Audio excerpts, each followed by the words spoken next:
Bonjour tout le monde. Alors, comme on me l'a demandé, aujourd'hui je vais vous faire une présentation du deck présentateur. Le présentateur Reboot, celui qu'on a eu dans les Revival Pack, avec les displays BT12. Alors, je préviens tout de suite, c'est pas un deck méta du tout. C'est un deck très fun. On peut gagner des parties, il n'y a pas de souci avec ça. Malheureusement, il a comme faiblesse son leader, en fait, si c'est sa force et sa faiblesse, hein, le permanent du leader qui vous dit que vous ne pouvez pas inclure de cartes de combat non Tenkei Shibudokai ni de cartes multicolores dans votre deck. Du coup, c'est très drôle à jouer, c'est vraiment plaisant. En plus, voilà, hein, c'était juste les. Font partie des plus belles cartes, les cartes en doublon, là. Les cartes qui vont par paire, qui ont été sorties sur Dragon Ball, Card Game. D'autant plus que, enfin voilà, la thématique des Tenkaichi Budokai, c'est vraiment quelque chose qui est apprécié de la plupart des joueurs et de la plupart des fans de Dragon Ball, hein. Du coup, voilà, c'est pas un deck méta, c'est pas un deck que vous me verrez jouer très souvent parce que c'est un deck que je sors quand j'ai envie de m'amuser, de faire des petites parties fun, détente, donc certainement pas en tournoi. Mais je vous la présente quand même parce que vraiment c'est sympa, c'est vraiment sympa à jouer, ça peut faire des petites surprises assez cool. Alors, le leader, donc permanent, vous ne pouvez pas inclure de cartes de combat non Tenkaichi Budokai ni de cartes multicolores dans votre deck. Voilà, grosse restriction au niveau du building. Et en même temps, on build autour avec son côté éveillé, vous allez voir. Il a un deuxième permanent. Celui-là est plutôt cool par contre. Considérez les Tenkaichi Budokai dans toutes les zones comme n'ayant aucun coup de couleur et ignorez les conditions de couleur liées au leader dans les capacités des Tenkaichi Budokai.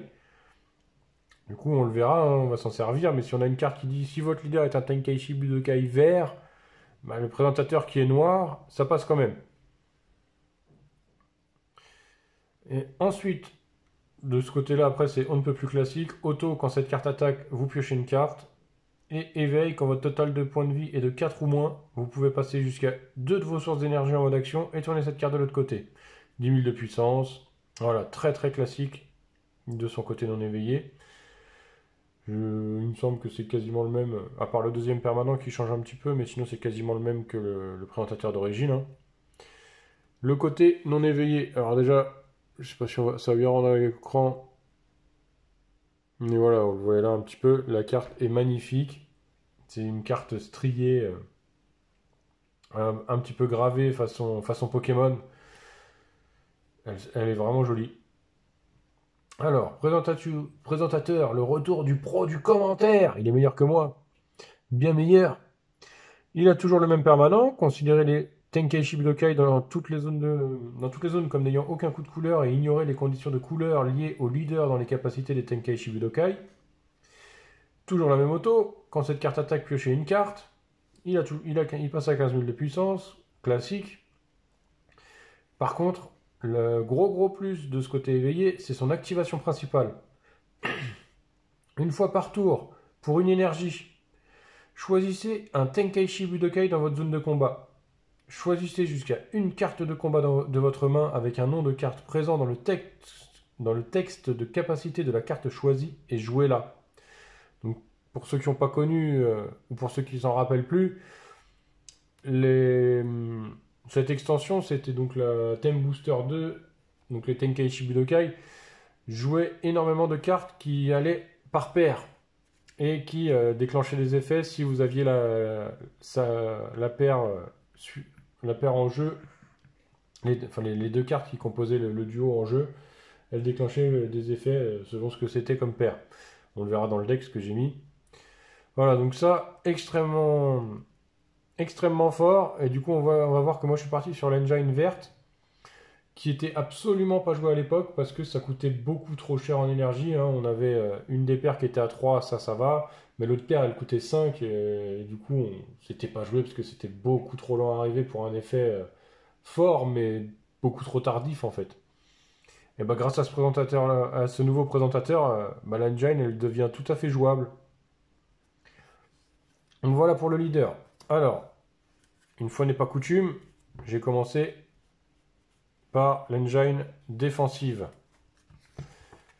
dans la présentation. Du coup, qu'est-ce qu'on a en engine défensive? On a le présentateur pro des commentaires. On en joue 4. Qu'est-ce que c'est? C'est notre contre. C'est notre contre-attaque. Si votre leader est un Tenkaichi Budokai, annulez l'attaque et jouez cette carte. Après, c'est une petite carte 5000 de combo qui a 1000 de puissance. C'est toujours pas mal, ça vous permet de contrer une attaque, puis derrière de booster à plus 5000. Ensuite, auto, et ça c'est très intéressant aussi parce qu'elle est versatile du coup. Pendant votre tour, quand vous jouez cette carte, si deux Tenkaichi Budokai ou plus autres que cette carte sont en jeu dans votre zone de combat, vous piochez deux cartes. Du coup, ça sert à la fois de contre-attaque et à la fois d'engine de pioche.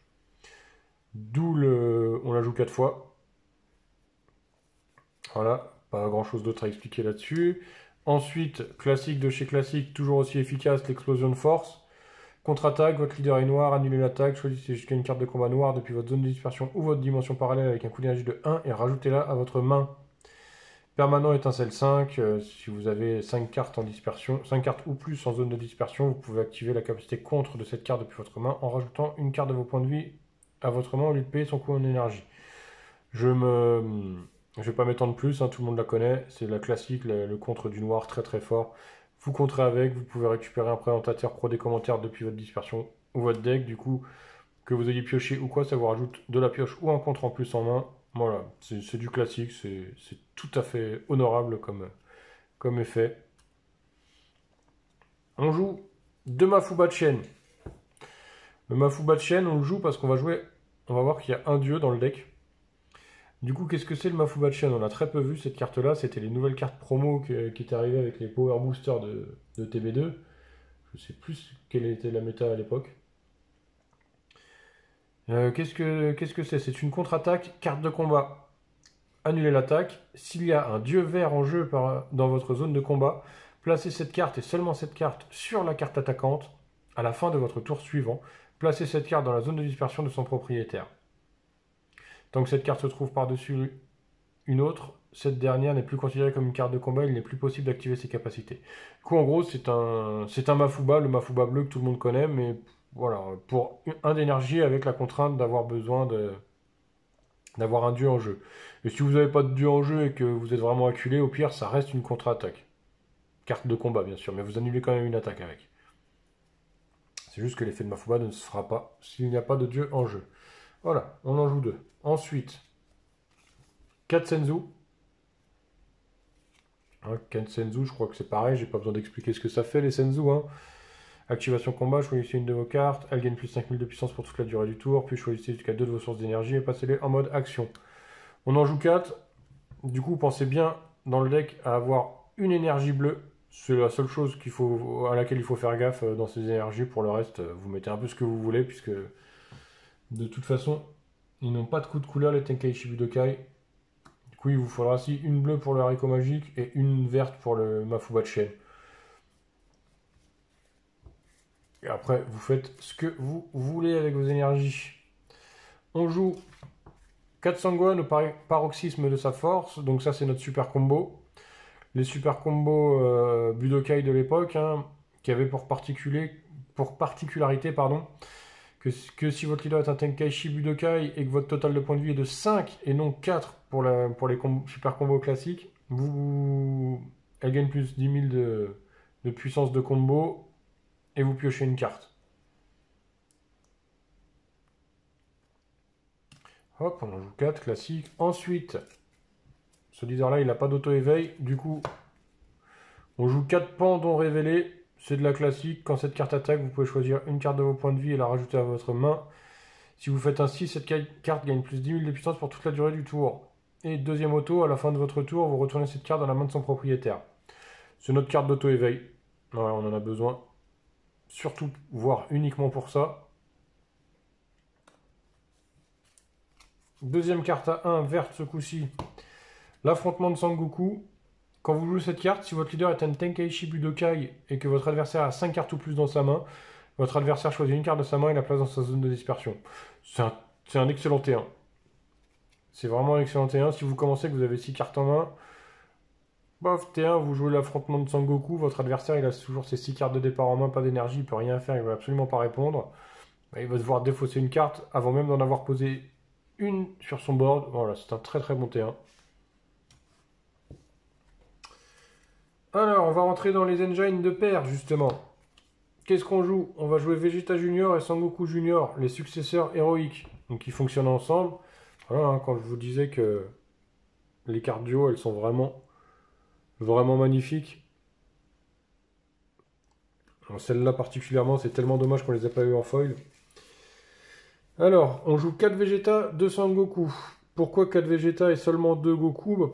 Parce qu'en fait, le Vegeta, il a pour particularité, il a pour activation principale, si votre leader est un Tenkaichi Budokai, vous placez cette carte depuis votre main en dessous de votre deck et vous piochez une carte. Du coup, c'est pas du tout une carte morte en fait dans votre main. C'est gratuit, ça coûte rien, vous l'avez dans votre main, hop, en dessous du deck, vous piochez. Ça cycle le deck. Et qu'est-ce qu'il a sinon? Il a coup critique. Et je vais vous faire les deux en parallèle parce qu'elles marchent toutes les deux ensemble. Et pourquoi que 2 Sangoku Junior successeur héroïque? Parce que c'est pas du tout notre engine principal, ça c'est juste du bonus dans le deck en fait, c'est juste parce que l'effet est sympa. Alors qu'est-ce qu'elle nous dit? Elle a un auto. Quand vous jouez cette carte, si votre leader est un Tenkaichi Budokai, vous regardez jusqu'à une carte depuis le dessous de votre deck, vous choisissez jusqu'à un Vegeta successeur héroïque de parmi elles et vous le jouez, puis vous mélangez votre deck. Donc là, je vous ai lu les deux cartes, vous avez compris la combo. Hein. Vous avez ce Sangoku là, vous avez ce Vegeta là. Tac, je prends mon Vegeta, je fais son activation principale, je le place en dessous de mon deck, je pioche une carte. Pour 4, je joue mon Sangoku Junior successeur héroïque, je regarde la carte du dessous de mon deck, forcément c'est un Vegeta Junior, je viens de l'y mettre, je peux la jouer. Donc pour 4, vous jouez 2 cartes à 4. Ensuite, donc on en a un qui est critique et l'autre qui est double frappe. Le Sangoku double frappe, le Vegeta critique. Et ils ont Sangoku, il a une activation principale qui va faire trigger l'auto de Vegeta Junior. L'activation principale de Sangoku Junior, une fois par tour, vous choisissez jusqu'à un Vegeta Junior successeur héroïque en mode inertie dans votre zone de combat et vous le passez en mode action. À la fin de ce tour, vous choisissez jusqu'à une de vos sources d'énergie et vous la passez en mode action. Donc, lui, il vous permet de retaper Vegeta Junior. Et Vegeta Junior, son auto, une fois par tour, qu'est-ce qu'elle dit? Quand cette carte est passée en mode action avec la capacité de Sangoku Junior successeur héroïque, vous choisissez jusqu'à un Sangoku Junior successeur héroïque en mode inertie dans votre zone de combat et vous le passez en mode action. Hein, vous avez compris comment ça se passe. J'attaque. Activation principale, je redresse le Vegeta. Auto du Vegeta qui se déclenche, il a été redressé par le Sangoku. Le Sangoku, il se redresse. Et vous pouvez réattaquer une fois par tour, bien sûr, sinon ce serait complètement pété. Voilà, donc ça vous fait... elles sont à 19 000 les deux. Ça vous fait 2 attaques critiques 19 000, 2 attaques double frappe à 19 000. C'est bonus. On prend. C'est vraiment pas dégueu. Même si c'est pas notre engine principal. C'est toujours bon à prendre. Ensuite, et là on va rentrer dans le cœur du deck, dans le cœur des mécaniques mises en place. On joue la deuxième paire. Ça va être Tenshinhan technique de déploiement et Tao Pai Pai technique de déploiement. Voilà, encore une carte en duo. Alors, elles fonctionnent ensemble aussi. Qu'est-ce que ça dit? On a le Tenshinhan qui a barrière 15 000 de puissance. Et on a le Tao Pai Pai qui lui a double frappe et 20 000 de puissance. Je vais commencer par le Tao Pai Pai. Le Tao Pai Pai, auto, quand vous jouez cette carte, si votre leader est un Tenkaichi Budokai vert et qu'un Tenshinhan déploiement de technique, donc lui, est dans votre zone de combat, votre adversaire choisit 3 cartes de sa main et les place dans sa zone de dispersion. 3 cartes. Vous jouez celle-là quand le Tenshinhan il est là. On se rappelle, hein, vous jouez le Tenshinhan pour 3. Avec l'activation principale de notre leader éveillé. Pour 1, vous pouvez jouer le Tao Pai Pai. Donc pour 4 énergies, vous pouvez faire défausser 3 cartes à l'adversaire. Avoir une double frappe en jeu. Avoir une 15 000 barrières en jeu. Avec une activation principale, donc pour le Tenshinhan. Une fois par tour, vous choisissez un Tao Pai Pai, déploiement de technique dans votre zone de combat. Donc lui. Vous le mettez KO. Si votre leader est un Tenkaichi Budokai vert, donc là c'est marqué vert, mais permanent, vous ignorez les coups de couleur liés au leader dans les capacités des Tenkaichi Budokai, donc ça fonctionne avec notre présentateur. Passez cette carte en mode action. Cette carte gagne plus 5000 de puissance, acquiert double frappe pour toute la durée du tour. Du coup, toujours pareil. Vous jouez le Tenshinhan. Vous jouez le Tao Pai Pai pour 1. L'adversaire, il se défausse de 3 cartes. Vous attaquez 20 000 double frappe. Vous attaquez 15 000. Activation principale, vous mettez KO le Tao Pai Pai. Vous redressez cette carte. Vous attaquez 20 000 double frappe. Donc pour 4 énergies, ça fait du moins 3 en main adverse, 2 attaques 20 000 double frappe, plus une attaque à 15 000 si besoin.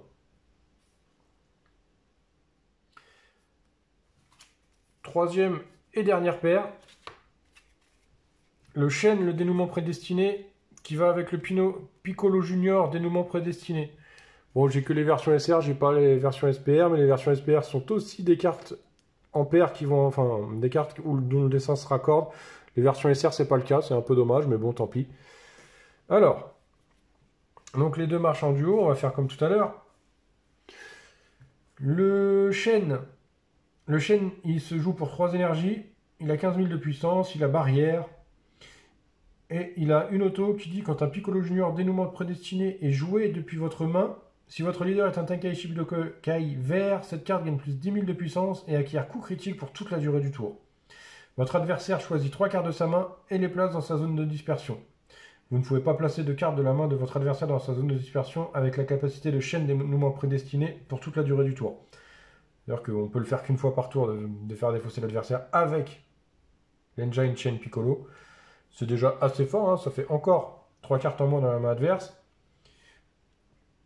Du coup, on a aussi le Piccolo Junior, dénouement prédestiné, qui lui a coup critique. Quand cette carte attaque, en auto, quand cette carte attaque, vous choisissez jusqu'à une de vos cartes de combat et jusqu'à une carte de combat adverse et vous les mettez KO. Si votre carte de combat est mise KO, si votre carte de combat mise KO était un chêne dénouement prédestiné, cette carte gagne plus 10 000 de puissance et acquiert triple frappe pour toute la durée du tour. Du coup, toujours la même chose. Pour 3, on va jouer le chêne. On va faire l'activation principale de notre présentateur. Pour 1, on va jouer Piccolo Junior. Ça trigger l'auto de chêne qui va donc gagner plus 10 000 de puissance, acquérir coup critique. Donc on est sur une 25 000 coups critiques. Votre adversaire choisit 3 cartes de sa main et place dans sa zone de dispersion. On peut attaquer avec la 25 000 coups critiques. C'est gratuit, c'est critique. On n'hésite pas. Ensuite, on attaque avec la Piccolo Junior. L'auto trigger. On va choisir une de nos cartes de combat et jusqu'à une carte de combat adverse. On va les mettre KO. On va mettre KO notre chaîne. Vu qu'on a mis KO la chaîne, la deuxième partie de l'auto trigger, elle va gagner plus 10 000 et triple frappe. Et du coup, on se retrouve avec une 30 000 triple frappe critique. C'est assez monstrueux. C'est vraiment sympa. Donc hop, on a là notre dernière paire du deck. Donc vous avez bien compris, hein, c'est un deck grosses attaques et grosses défausses de main adverse. Et ensuite, pour finir, on a Dende, le sauveur qualifié. Et ça, c'est notre carte toolbox du deck. C'est vraiment c'est presque la meilleure carte du deck, en fait, j'ai envie de dire. Et alors, qu'est-ce qu'elle fait, celle-là? Pareil, c'était les Power Boosters de TB2 qu'on avait eu à l'époque, en promo. Auto, quand vous jouez cette carte, vous choisissez jusqu'à un Tenkaichi Budokai avec un coup d'énergie de 5 ou moins depuis votre deck. Vous le transférez dans votre dimension parallèle, vous mélangez votre deck, puis au début de votre tour suivant, vous rajoutez à votre main la carte transférée dans votre dimension parallèle avec cette capacité. Ça vous permet d'aller chercher, ouais, c'est ça, 100% des cartes de combat de votre deck. Celle que vous voulez. Vous la mettez en dimension parallèle, tac, vous passez votre tour, à la fin du tour adverse, vous la récupérez en main. C'est un tuto formidable. Ensuite, parce que c'est pas tout, il y a une activation principale pour 2 énergies. Votre leader est un Tenkaichi Budokai et vous placez cette carte dans la zone de dispersion de son propriétaire. Choisissez jusqu'à un Tenkaichi Budokai de votre main avec un coup d'énergie de 3 ou moins. Transférez-le dans votre dimension parallèle. Au début de votre tour suivant, jouez la carte transférée dans votre dimension parallèle avec cette capacité. Du coup, si T3, votre adversaire n'est pas trop agressif, vous avez commencé, vous n'avez pas trop peur du prochain tour adverse, c'est assez fantastique de jouer cette carte. Il vous faut par exemple, on va dire que dans votre main vous avez un chêne. On est T3, donc vous avez 3 énergies. Pour 1 d'énergie, vous jouez votre Dende. Vous allez chercher Piccolo Junior dans votre deck. Vous le placez en zone de dispersion, vous le récupérerez au début de votre prochain tour. Vous payez 2. Vous placez Dende dans la zone de dispersion. Vous mettez chêne dans votre dimension parallèle. Il sera joué au début du prochain tour. Passez votre tour, tac tac, tout se passe bien pendant le tour adverse, il ne vous a pas tué. début de votre tour 4. Lui, il est joué gratuitement. Piccolo Junior, il revient dans votre main. Du coup, vous êtes à votre T4, vous êtes éveillé. Vous avez 4 énergies. Pour 1 d'énergie, vous jouez Piccolo Junior avec l'activation principale du leader. Résultat des courses, il vous reste 3 énergies open. Vous avez fait défausser 3 cartes à l'adversaire avec l'effet du chêne. Vous avez une attaque 25 000 critiques, une attaque 30 000 critiques triple frappe en ayant mis KO votre chaîne et une carte de combat adverse. Tout ça pour 1 d'énergie grâce à ce petit Dende. Bien sûr, ça marche aussi avec Tenshinhan et Tao Pai Pai. Si vous avez le Tenshinhan à 3 en main, c'est avec ça qu'il faut le faire. Ça marche pas avec Vegeta et Sangoku, parce que c'est l'activation principale pour 2, c'est une carte de 3 ou moins. Donc voilà, on joue 4 Dende, parce que c'est super fort. Voilà pour mon deck. Alors je le répète encore une fois, hein, on est sur un deck fun. On est vraiment sur un deck fun, vous le voyez, il n'y a pas d'unisson, il n'y a pas de compte mise en jeu, il n'y a pas de... Il manque plein d'engines très très fortes. Donc c'est vraiment un deck pour jouer avec les copains, pour s'amuser, pour sortir des cartes et des combos qu'on aime jouer, qui sont vraiment drôles à jouer, qui peuvent être vraiment sympas. Bien sûr, n'allez pas vous frotter à un VGX, à un Broly Swap, à un Dark Broly avec ça, vous allez vous faire éclater, très clairement. Mais le deck est très plaisant à jouer entre copains, pour s'amuser, pour se faire plaisir. Voilà, j'ai déjà joué 2-3 fois, franchement à chaque fois je me régale.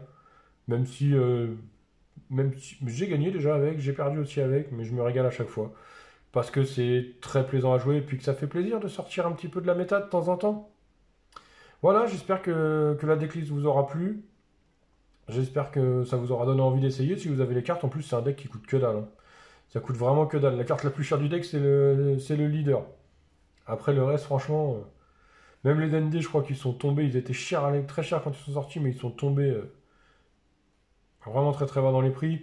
La Pan qui avait été assez cher pendant un moment aussi pour une rare parce que c'était la seule carte bleue qui nous permettait de piquer nos points de vie. Maintenant, des cartes bleues qui nous piquent nos points de vie pour 1, on a toutes les mêmes dans toutes les couleurs. Là, on a une coup critique qui arrive avec la BT12, on a la double frappe qui était déjà là. Donc voilà, maintenant elle a chuté de prix. Donc voilà, si vous avez envie de vous faire plaisir, de jouer fun, drôle, ce deck est fait pour vous. Voilà, j'espère que ça vous aura plu. J'essaierai de vous présenter une petite partie quand j'en aurai filmé une en jouant le deck. Et je vous dis à plus. Allez, salut!